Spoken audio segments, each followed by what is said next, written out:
Doctor's Orders. This is Star Trek Season 3. Dr. Phlox is maybe my favorite Doctor out of the Star Trek Doctors, of course. He's such a great character. This one's all about him. They're in this weird kind of nebula or whatever it is, right? And it's going to affect all of the people.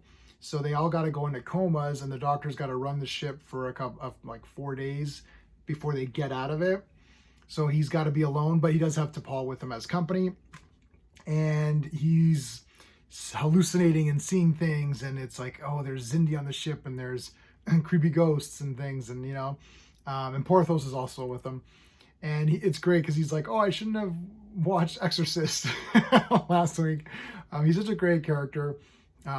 This one is part of the Xindi battle, but it's not really about the Xindi. It's just about the Doctor. We're going to review this using my space system: story, pacing, artistry, characters, enjoyment. Each category gets a score between 0 and 2. 2 is the best you can get in any category. I'm going to give the storyline a 1. I can't really give it more than that because there's not a storyline really going on. It's mostly the Doctor alone being scared and spooked by stuff. But I liked it because I like him. I like his interactions with T'Pol. You find out a bit more about the Nobula, how it's very crowded, and they want it, they like it that way. They like a lot of people.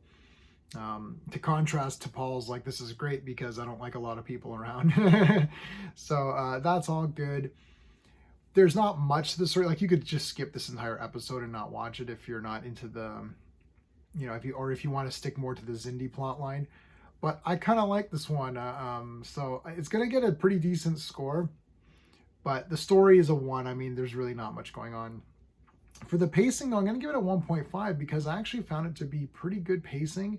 It didn't overstay its welcome. It's 42 minutes or whatever it is.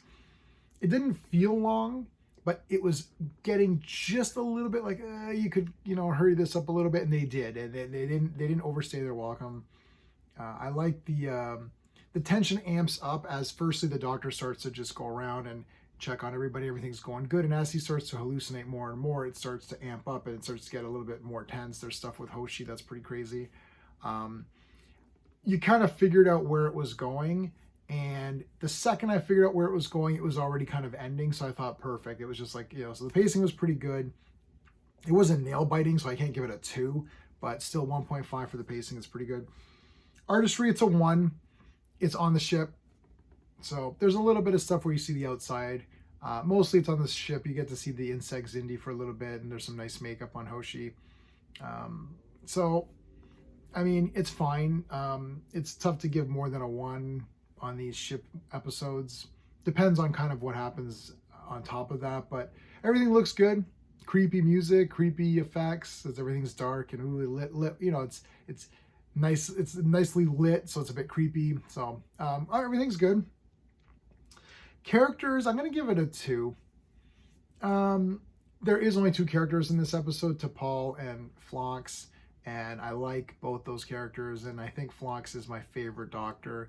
I think I like him better than Bones, which seems incredible to even contemplate that. I'm not going to make it official until I finish Enterprise. I've seen original series like I think 5 times.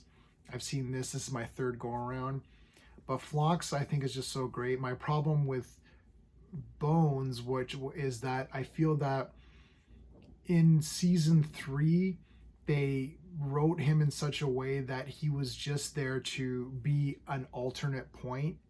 So if Spock says something, Bones contradicts it, or if Jim thinks something, Bones gives the other. It's like he's just the devil's advocate character. Sometimes it doesn't make any sense. Like he'll say something and he'll be like, I don't think this, and you're like, really, Bones? But I don't think that you would think that, right? If there's like inconsistencies, and so far Phlox doesn't have any of that. He's great. But anyway, 2 out of 2 for the characters. Love them. Enjoyment factor, I'm gonna give it a 2. I kind of really like this one. I just watched it right now. I just had my breakfast and watched it, and I thought it was friggin' awesome.